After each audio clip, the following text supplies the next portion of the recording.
और चलिए अब खबरों में आगे बढ़ते हैं और भरतपुर से खबर है जहां पर नीट यूजी परीक्षा के खत्म होने के बाद सेंट पीटर्स परीक्षा केंद्र में उस वक्त हंगामा हो गया जब कुछ परीक्षार्थियों की बायोमेट्रिक जांच परीक्षा के बाद कराई गई। अब ऐसे में इन परीक्षार्थियों के परीक्षा केंद्र में रोकने को लेकर के बाहर परिजनों ने हंगामा कर दिया और परिजनों का आरोप था कि परीक्षा के बाद कहां बायोमेट्रिक जांच होती है। परीक्षा के बाद बायोमेट्रिक जांच में लगे समय से परिजनों का गुस्सा फूट पड़ा, उन्होंने हंगामा कर दिया। बाद में परिजनों को जानकारी दी गई कि बायोमेट्रिक मशीन में धीमी गति के चलते कुछ परीक्षार्थियों की जांच परीक्षा से पूर्व नहीं हो पाई थी, लेकिन उन्हें परीक्षा दिलाई गई जिसके बाद जांच पूरी की गई है और इसके चलते कुछ देरी जरूर हुई है। लेकिन हंगामा क्यों हुआ और इस पर क्या लोगों का कहना है, जरा पहले वो आप देखिए। शांतिपूर्वक पूरी परीक्षा हुई है। सभी परीक्षार्थियों को पहले चेक करके चेकिंग करके और अंदर ले लिया था। और जिन लोगों की बायोमेट्रिक नेट कम आने की वजह से रह गए थे, उनका सबका पेपर कराने के बाद में, जब पेपर पूरा होने के बाद में उनका बायोमेट्रिक करके और सबको रिलीज कर दिया। बाहर जो हंगामा कर रहे थे कुछ लोग, बाहर परिजन थे, जैसे जो लोग बायोमेट्रिक के लिए रह गए थे उनको करने के लिए जो 10-15 मिनट लगी, उसके लिए वो कह रहे थे कि जल्दी बच्चों को क्यों नहीं छोड़ दीजिए। अच्छा, बाकी कुछ नहीं है, वो तो जो है बायोमेट्रिक जैसे ही हुई कंप्लीट, बच्चों को सही समय पर छोड़ दिया। बायोमेट्रिक बहुत धीरे प्रोसेस हो रही थी। बायोमेट्रिक एग्जाम के बाद पहले होती है सर, पहले होती है, वो तो बोल दिया गया था कि स्टूडेंट की जिम्मेवारी है। 2 घंटा लेट। क्या नाम है आपका? और इस खबर पर ज्यादा जानकारी के साथ हमारे संवाददाता ललितेश कुशवाहा जुड़ गए हैं। ललितेश, बायोमेट्रिक ना होने के चलते जो छात्र हैं उनको परेशानी हुई और परिजनों ने हंगामा कर दिया। अब सवाल ये कि अभी तक कोई ऐसा भी छात्र सामने आया है कि जिसकी बायोमेट्रिक हुई ही नहीं अभी तक? बिल्कुल, देखिए शुभेंदु, ये जो बायोमेट्रिक वाला मामला है, ऐसा कोई छात्र नहीं है जिसकी बायोमेट्रिक नहीं हो, लेकिन सुबह जैसे ही इनकी परीक्षा केंद्र में प्रवेश किया जा रहा था उस समय बायोमेट्रिक जो मशीन थी वो बिल्कुल धीमी चल रही थी। इसके चलते तो परीक्षा का समय था वो नजदीक है, इसके चलते बायोमेट्रिक ना हो इनकी जांच नहीं हो पाई और उसके बाद में इनको सीधे प्रवेश दे दिया गया। उसके बाद में जब इनकी पेपर छूटा, उसके बाद में जैसे ये बाहर आ रहे थे उस समय बायोमेट्रिक की जा रही थी, लेकिन जो छात्रों के परीक्षार्थियों के परिजन थे वो बाहर खड़े हुए थे, लेकिन देरी होने की वजह से वो नहीं पहुंच पाए तो परिजनों ने हंगामा खड़ा कर दिया। जी ललितेश, इस मामले को लेकर के जो प्रशासन है उनका क्या कहना है इस पर? देरी आखिर जो आप जो बता रहे हैं कि भाई धीमी गति से चल रही थी वो मशीन, थोड़ा सा फास्ट नहीं थी, इस वजह से देरी थी, तो क्या इससे कोई परेशानी भी है? देखिए, बिल्कुल प्रशासन का कहना, जो हनुमान साहब मीणा है जो एसएचओ थे वो मौके पर पहुंचे थे हंगामा को देखते हुए, और अन्य जो तहसीलदार है वो भी मौके पर पहुंचे थे। वहाँ जो परिजन हंगामा कर रहे थे उनसे बातचीत की गई तो उनको समझाइश की गई कि बायोमेट्रिक मशीन थी वो बिल्कुल धीमी चल रही थी, जिसके चलते कम ही छात्रों की बायोमेट्रिक हो पाई थी। लेकिन प्रशासन के द्वारा जब समझाइश की गई तो परिजनों की समझ में आया और मामला शांत हुआ। जी ठीक है, बहुत शुक्रिया ललितेश इस पर जानकारी देने के लिए। तो बायोमेट्रिक जांच को लेकर के सवाल उठाया गया, हालांकि परीक्षार्थियों के जो परिजन थे उन्होंने इस दौरान हंगामा भी किया। वहीं प्रतापगढ़ से बड़ी खबर का रुख कर रहे हैं जहां पर 15 लाख रुपए की अफीम बरामद की गई है और एक तस्कर को भी गिरफ्तार किया गया है। वहीं तस्करी में इस्तेमाल एक कार भी जब्त कर ली गई है। वहीं एमपी के भोपाल का रहने वाला यह आरोपी बताया जा रहा है जो कि फिलहाल गिरफ्त में आ चुका है। 15 लाख रुपए की अफीम बरामद की गई है और एक तस्कर को भी इस दौरान गिरफ्तार किया गया है। तो प्रतापगढ़ से बड़ी खबर है जहां पर एक तस्कर को गिरफ्तार किया गया है। 15 लाख रुपए की अफीम की ये उसके पास से बरामद किया गया है। तस्करी उसको करना था, लेकिन उससे पहले ही टीम जो है एक्शन में आती है और इस दौरान कार्रवाई करती है। एक तस्कर को भी इस दौरान गिरफ्तार कर लिया गया। ये तस्वीरें भी अब आप देख रहे हैं, ये तस्वीरें आपके सामने। तस्करी में इस्तेमाल कार भी फिलहाल जब्त कर ली गई है और एमपी के भोपाल का रहने वाला ये आरोपी बताया जा रहा है, लेकिन कितने समय से ये काम कर रहा था। हालांकि 15 लाख रुपए की अफीम उसके पास से बरामद हुई है। एक तस्कर जो कि अब गिरफ्त में आ चुका है। अब तस्करी में जो इस्तेमाल कार थी वो भी फिलहाल जब्त कर ली गई है। एमपी के भोपाल का रहने वाला ये आरोपी बताया जा रहा है और कहां पर ये सप्लाई करता था, कहां ले जा रहा था, कहां से लाया गई थी, ये बहुत सारे सवाल हैं जो कि पुलिस अब आगे की पूछताछ में जो है ये सवाल रखेगी और इसके जरिए बहुत सारे ऐसे अहम सुराग हैं जो कि इस तरह तस्करी के मामले को लेकर के सामने आ सकते हैं। लेकिन ये जो अफीम है, नशे की जो खेप है, वो 15 लाख रुपए की कीमत की बताई जा रही है। इसमें एक तस्कर को गिरफ्तार कर लिया गया है और तस्करी में जो इस्तेमाल की गई कार थी वो भी फिलहाल जब्त कर ली गई है।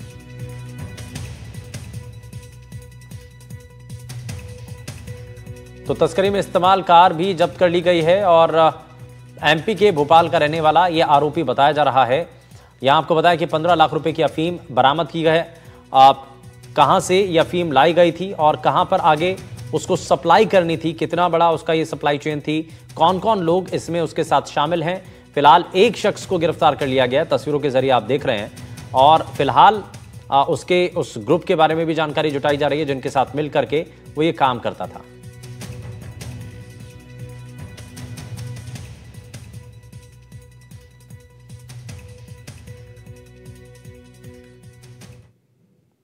और जालौर से इस बीच एक बड़ी खबर सामने आ रही है जहां पर अवैध खनन माफिया के खिलाफ ऑपरेशन अखरोट चलाया गया है। डंपर चालक ने पुलिस पर जो है गाड़ी चढ़ाने की कोशिश की और पुलिस ने एक महिला समेत 4 लोगों को फिलहाल इस मामले में गिरफ्तार कर लिया है। तो पुलिस के ऊपर गाड़ी चढ़ाने का ये मामला सामने आया है और इस मामले को लेकर के प्रशासन बेहद संजीदा है और सख्ती के साथ इस मामले को लेकर के फिलहाल कार्रवाई की जा रही है और पुलिस ने एक महिला समेत 4 लोगों को इस मामले में गिरफ्तार कर लिया है। डंपर चालक कई नाकाबंदी तोड़ करके भाग रहा था और ओवरलोडेड पत्थरों से भरा हुआ यह डंपर बताया जा रहा है। दरअसल जालौर पुलिस ने ऑपरेशन अखरोट के तहत अवैध खनन माफियाओं के खिलाफ बड़ी कार्रवाई को अंजाम दिया। इस दौरान एक ओवरलोडेड डंपर चालक ने पुलिस टीम पर हमला करने की कोशिश की है। भरत राज पुरोहित हमारे साथ जुड़ गए हैं। भरत, क्या जानकारी है अभी तक? डंपर चालक जो कि पुलिस पर यह डंपर चढ़ाने की कोशिश कर रहा था, एक महिला समेत 4 लोगों को गिरफ्तार कर लिया गया। जी, मैं आपको बताना चाहूंगा कि ये बाड़मेर से जालोर की ओर जो आ रहा था, जो कि जालोर पुलिस के सरवना पुलिस थाना द्वारा जो कार्रवाई की है। हालांकि बताया जाए कि अवैध तरीके से जो पत्थरों से लादा हुआ ये डंपर था और डंपर के अंदर चालक सहित 3 लोग और सहित एक महिला भी साथ में थी, जिसको लेकर कई बाड़मेर से लगातार यहाँ पर 2 से 4 नाकाबंदी तोड़कर फरार होकर ये डंपर चालक तेज गति से आ रहा था, जिसको लेकर सरवना पुलिस द्वारा ये बड़ी कार्रवाई की गई है, जो कि नाकेबंदी के दौरान उसको रुकवाया गया। पीछे भागकर पुलिस ने उसको रुकवाया गया और साथ ही साथ डंपर में जो चालक के अलावा एक महिला सहित 3 लोगों को पुलिस ने गिरफ्तार कर लिया है और डंपर को भी जब्त कर लिया है। ठीक है, बहुत शुक्रिया भरत इस पर जानकारी देने के लिए।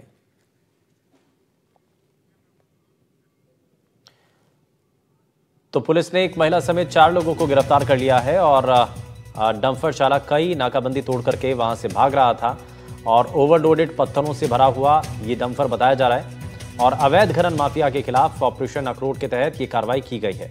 तो डंपर चालक ने पुलिस पर डंपर चढ़ाने की कोशिश की। पुलिस ने एक महिला समेत फिलहाल 4 लोगों को गिरफ्तार कर लिया है। दरअसल इसके बारे में जानकारी मिल रही थी और नाकाबंदी तोड़ते हुए ये आ रहा था और इसके बाद जो है पुलिस के ऊपर भी ये डंपर चढ़ाने की कोशिश करता है। लेकिन इस दौरान अवैध खनन करने वाले ऐसे लोग, माफियाओं के खिलाफ पुलिस जो है समय समय पर कार्रवाई कर रही है। अभियान के तहत कार्रवाई की जा रही है। ऑपरेशन अखरोट के तहत ये जो बड़ी कार्रवाई है उसको अंजाम दिया गया है। हालांकि इस दौरान ओवरलोडेड पत्थरों से भरा हुआ जो डंपर था उसको पकड़ने की कोशिश की गई।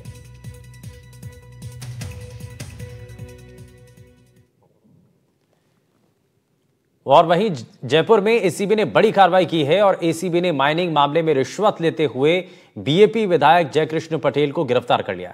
विधायक पर 10 करोड़ की रिश्वत मांगने के आरोप है और बताया जा रहा है कि 10 करोड़ की मांग की गई थी, जिसके बाद 2.5 करोड़ रुपए में डील हुई और इसके बाद एसीबी ने विधायक को 20 लाख रुपए रिश्वत लेते रंगे हाथों दबोच लिया है। अब सवाल है कि अगर खनन में विधायक ही शामिल होंगे तो अवैध माइनिंग कैसे रुकेगी?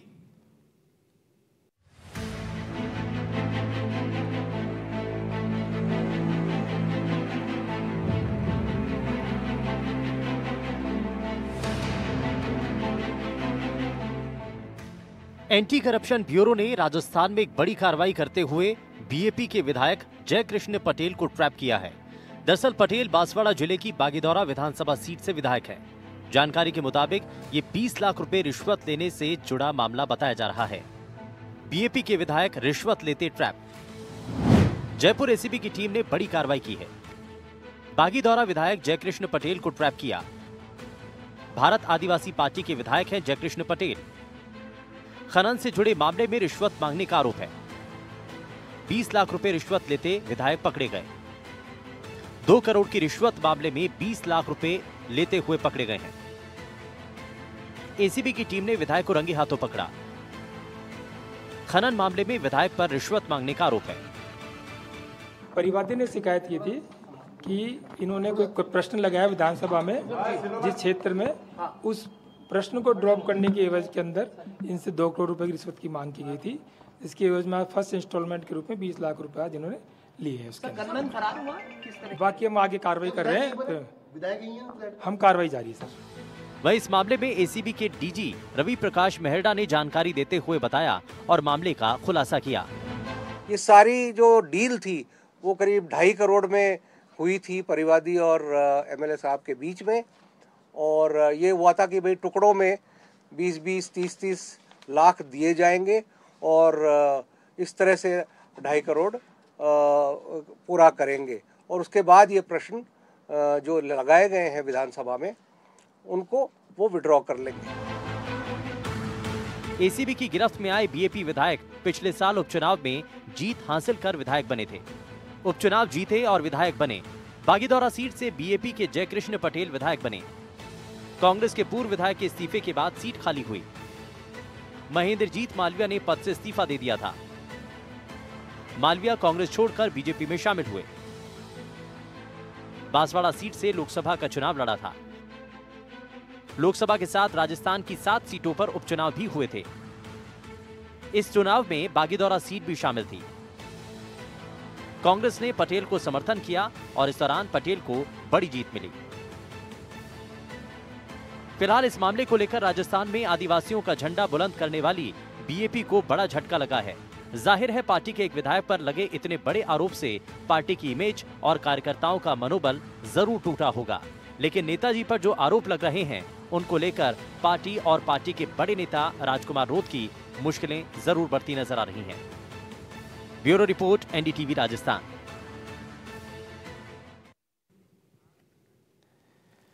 वहीं एसीबी के द्वारा बागीदौरा विधायक जयकृष्ण पटेल को जयपुर में 20 लाख रुपए की रिश्वत लेते हुए रंगे हाथों पकड़ने के बाद सियासत भी तेज है।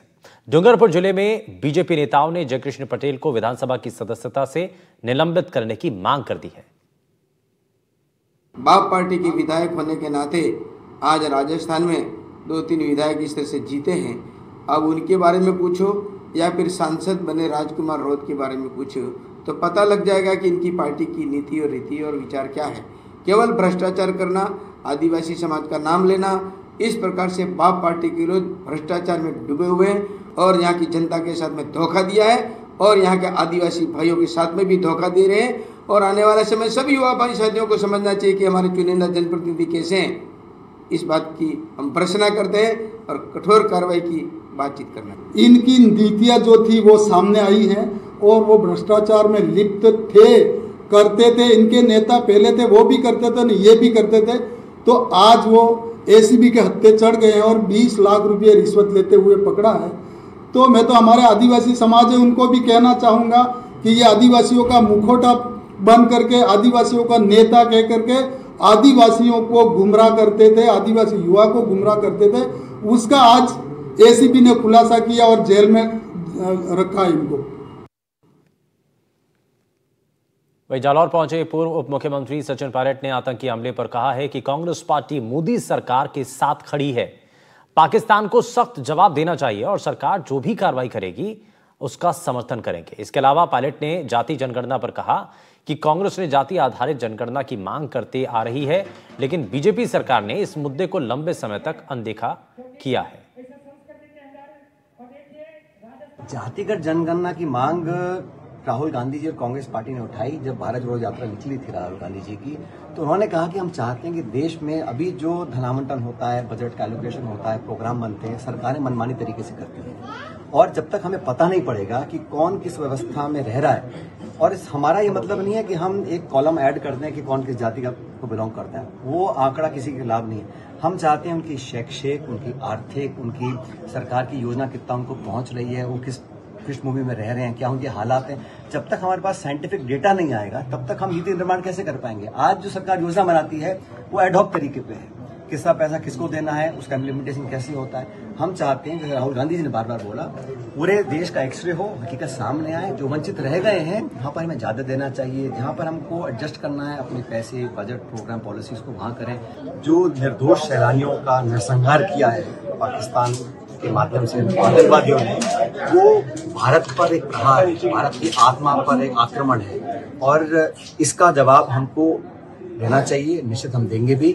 और जैसा जब लोकसभा पार्लियामेंट पर अटैक हुआ था उस समय वाजपेयी जी प्रधानमंत्री थे तो सोनिया गांधी नेता प्रतिपक्ष थी, उन्होंने उस समय कहा था कि हम आपके साथ हैं, आप पाकिस्तान को मुंह तोड़ जवाब दीजिए। ठीक आज हमारी पार्टी समूचा विपक्ष राहुल गांधी खड़गे सबने कहा कि सरकार को अपने साधन जुटाकर एक पर्याप्त ऐसा जवाब देना चाहिए ताकि पाकिस्तान दोबारा इस प्रकार की आतंकवादी घटनाएं करने का दुस्साहस ना कर सके। और चूरू के देरासर में लव मैरिज मामले में पुलिस ने एक्शन लेते हुए 14 लोगों को गिरफ्तार कर लिया है। वहीं मामले की गंभीरता को देखते हुए मौके पर भारी पुलिस जाब्ता तैनात कर दिया गया है।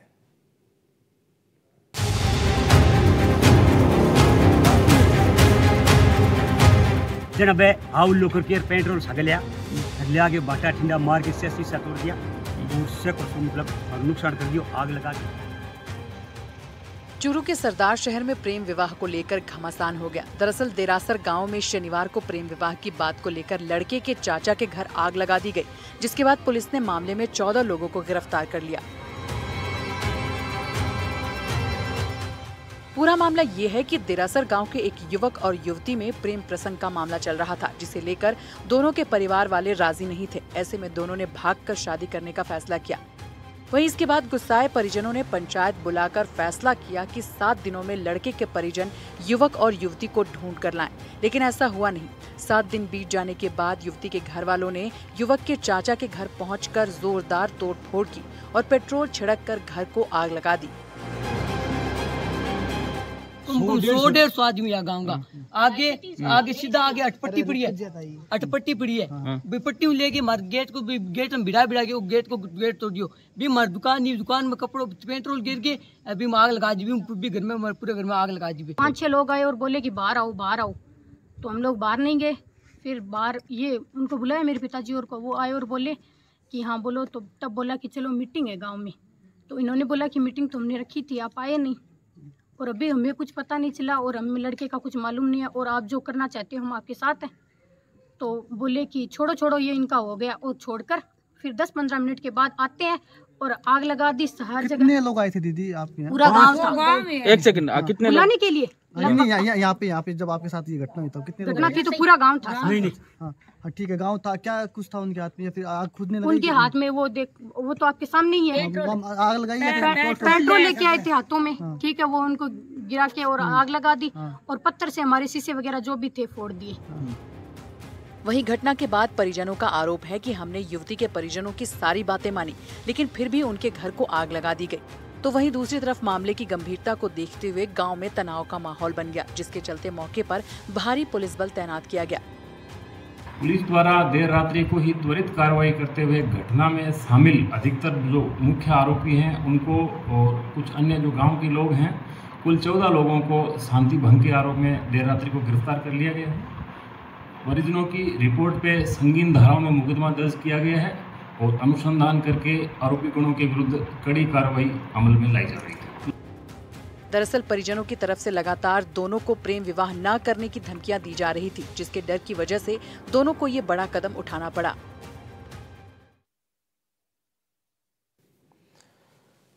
और अब बात हीट वेव की कर रहे हैं, उसका क्या असर हो रहा है उसके बारे में आपको बताते हैं, क्योंकि जोधपुर में हीट वेव का असर आम जनजीवन के साथ साथ वन्य जीवों पर भी भारी पड़ रहा है। अब जरा आप तस्वीरें देखिए, ये आम लोगों के लिए मुश्किलें तो हीट वेव खड़ी करता ही है, लेकिन उसके साथ साथ वन्य जीवों पर इसका क्या असर होता है ये आप इन तस्वीरों के जरिए देखिए। हीट वेव के कहर के चलते जनजीवन बड़ा प्रभावित हो रहा है, उस पर क्या असर हो रहा है, क्योंकि वन्य जीव भी इसकी चपेट में आ चुके हैं, इसका प्रकोप झेल रहे हैं और कई जगहों पर इसी तरीके की स्थिति आ चुकी है।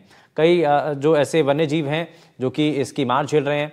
और आप ये देख रहे हैं माचिया बायोलॉजिकल पार्क है, जहां पर कायलाना की पहाड़ी क्षेत्र में ये होने के कारण यहां पर वन्य जीव ज्यादा हीट वेव और लू की चपेट में आ चुके हैं। ये जो है इसका बड़ा असर यहां पर इस दौरान दिखाई दे रहा है। वहीं इसके साथ ही पिछले साल हीट वेव के कारण इसी माचिया बायोलॉजिकल पार्क में बाघिन अंबिका की भी मौत हो गई थी और हीट वेव के कारण यहां पर्यटक भी नदारद नजर आ रहे हैं। एक रिपोर्ट आपको दिखाते हैं। सूर्य नगरी यानी जोधपुर, जहां अब हीट वेव का असर आम जनजीवन के साथ ही वन्य जीवों पर भी देखने को मिल रहा है। और विशेष तौर पर जोधपुर के माचिया बायोलॉजिकल पार्क में भी इन दिनों हीट वेव का असर इन वन्य जीवों पर दिखा जा रहा है। जहां आपको बता दें कि गत वर्ष भी हीट वेव के कारण माचिया बायोलॉजिकल पार्क में एक बाघिन अंबिका की भी मौत हुई थी। और इसके साथ ही अब जो है वन्य जीव जो है वो क्योंकि जोधपुर का माचिया बायोलॉजिकल पार्क जो है वो पहाड़ी क्षेत्र पे होने के साथ ही जो है वो हीट वेव यहाँ अत्यधिक रहती है, जो भी जो है एक बड़ी चुनौती है। क्या कह सकते हैं, इन वन्य जीवों को हीट वेव से बचाने के लिए भी जो है वो माचिया बायोलॉजिकल पार्क से जुड़ा जो प्रशासन है, जो चिकित्सक पशु चिकित्सक है, वो भी पूरे अलर्ट मोड पर है। और आप देख सकते हैं किस प्रकार से जो यही वो पिंजरा जहां पर पहले जो गत वर्ष जो है वो बाघिन अंबिका भी जो है वो चहल पहल करती थी, लेकिन हीट वेव के कारण गत वर्ष ही जो है उसकी मौत हो गई थी। और अब जो है वन्य जीवों को इन हीट वेव से बचाने के लिए न सिर्फ फव्वारे लगाए गए हैं, बल्कि जो है एक अस्थायी कुंड भी है, जिसमें जो है ये कहीं वन्य जीव जो है, ये बाघ है या जो चीते हैं, ये अटकेलियां लेते भी जो है वो देखे जा सकते हैं। और विशेष तौर पर जो हीट वेव के कारण जो, क्योंकि जोधपुर में भी अलर्ट कर रखा है, 12 बजे से लेकर 4 बजे तक जो है वो लोगों को घरों से बाहर न निकलने की भी सलाह दी गई है। तो इसके साथ ही क्योंकि माचिया बायोलॉजिकल पार्क एक पर्यटन स्थल है, तो आप देख सकते हैं अब पर्यटक भी जो है वो नदारत नजर आते हैं। खाली पड़ा है ये पूरा जो माचिया बायोलॉजिकल पार्क है। और वन्य जीवों के लिए भी जो है विशेष तौर पर चिकित्सक भी जो है वो अलर्ट मोड पर है। हमारे साथ में जो है वो खास बातचीत करने के लिए माचिया बायोलॉजिकल पार्क के रेंजर भी हैं, इनसे बात करेंगे। सर, सबसे पहले आपका स्वागत है एनडीटीवी पे। सर, जिस प्रकार से जो लू का असर देखा जा रहा है, माचिया बायोलॉजिकल पार्क जो है वो विशेष तौर पर जो है वो पहाड़ी क्षेत्र पे है, तो लू की भी संभावनाएं अत्यधिक रहती है और इन्हें वन्य जीवों को भी लू से बचाने और के लिए भी एक चुनौती रहती होगी। नहीं सर, हमारे जैसे माचिया बायोलॉजिकल पार्क है, यहाँ पे काफी हरियाली है और ये आपने देखा होगा पूरा एकदम टापू अलग ही नजर आता है। आसपास में जरूर पहाड़ियां हैं, लेकिन जो ये एरिया है, पर्टिकुलर जो एरिया जू का है, इसमें हमने काफी पेड़ पौधे लगा रखे हैं और उससे काफी जैसे नीचे कायलाना चौराया है और वहाँ का टेम्परेचर और अभी माचिया का टेम्परेचर में कम से कम 3-4 डिग्री का फर्क आएगा, क्योंकि यहाँ पे हरियाली बहुत अच्छी है। उसके अलावा हमारे पास में ये कायलाना का तालाब आ जाता है, तो उसका भी हमारे काफी जानवरों के लिए काफी अच्छा रहता है, क्योंकि उससे भी थोड़ा ठंडक रहती है। और बाकी हम लोगों ने जो हमारे फॉरेस्ट के संबंधी है, तो हमने पूरी इनकी व्यवस्था कर रखी है। फव्वारे आपने देखे ही होंगे कि फव्वारे लगा रखे हैं हमने, कूलर लगा रखे हैं, पानी की हौदियां सब भरी हुई है। तो विशेष तौर पर सर जो है पर्यटक, क्योंकि बड़ा पर्यटन का केंद्र है माचिया बायोलॉजिकल पार्क, लेकिन इन दिनों जितनी सूर्यदेव अपने तल्ख तेवर दिखा रहे हैं, उसके साथ ही जो है पर्यटकों की संख्या भी जो है वो निरंतर घट रही है गर्मी के कारण। अभी लगभग 350, 450 आदमी आ रहे हैं और सैटरडे संडे को ज्यादा रहते हैं, बाकी ऑर्डिनरी दिन में थोड़े कम रहती है, क्योंकि अभी कलेक्टर ऑफिस से भी ये जारी कर रखा है कि भाई आप